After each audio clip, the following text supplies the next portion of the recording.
So I come from a town that's actually smaller than the thing that's in the middle of it, which is a psychiatric hospital, an abandoned psychiatric hospital for 20 years now.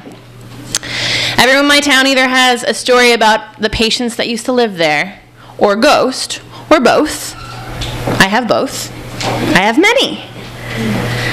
One of the town legends that I heard as a child was about the lady in white who was coming through Ellis Island, and she had driven her husband absolutely mad on the boat over. And so when he got to Ellis Island, he's like, "Please take her." And they were like, "Yes, don't mind if we do." So they brought her to the Kings Park Psychiatric Asylum, and they removed her hystericals.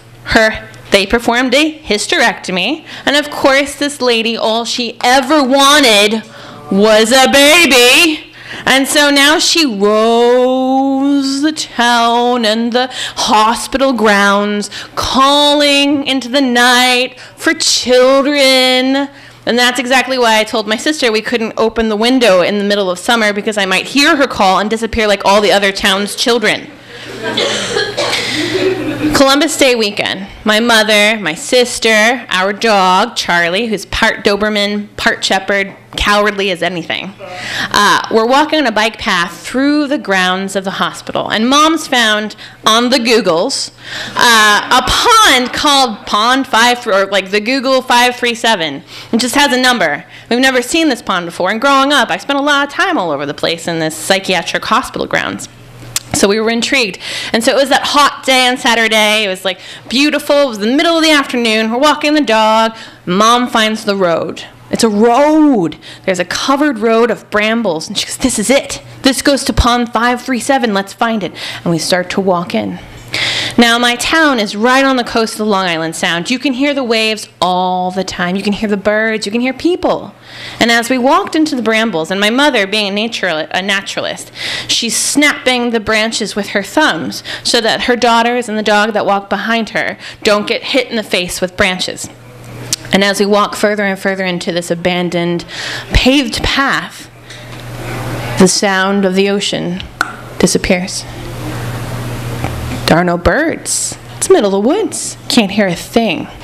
And Charlie, our dog, starts to whine. Now, Charlie's scared of squirrels and the mailman, so it could have been anything. But we keep walking, and Mom's so excited because she's a creeper. I mean, she really likes nature. And so we get to the there's a fly. We get to the pond, and it's 537, and it is a place that I think you can probably kill and drop the body, and no one will ever find it. It is completely pristine, solid, like a mirror. And there are beautiful trees that overlook it. And Mom wants a picture. So Abby, my middle sister, hey Abs, is taking pictures of the pond for Mom. And Mom and the dog is still whining. And now his tail is between his legs. And Abby stops and she goes, "Oh my God, come over here. Come over." "Yes, Abs, what's up?" She goes, "Does that look like a white blur on the other side of the pond?" And we looked, and it's womanly shaped. Blur. And then Mom goes, "It's a light, thing." And we're like, "It's a digital camera. You can't have light leaks on a digital camera. It doesn't happen anymore." So she takes another picture, and the blur has moved 50 feet around the pond toward our side. And Abby goes, "I bet it's the woman in white." I was like, "We're going. She's coming for me.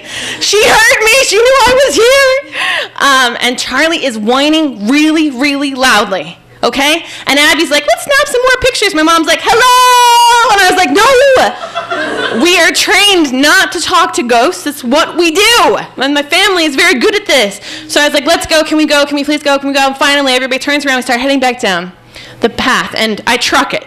And Charlie's happy we're trucking it. So we walked all the way down the path, past all the brambles and everything. And just for kicks, at the end, Abby turns around, takes a picture. And 70 feet away is the fucking lady in, I don't know if it was Lady in White, to be honest. But in my mind, it definitely was a figure in the brambles on the path that no one knows about that leads to the pond 537.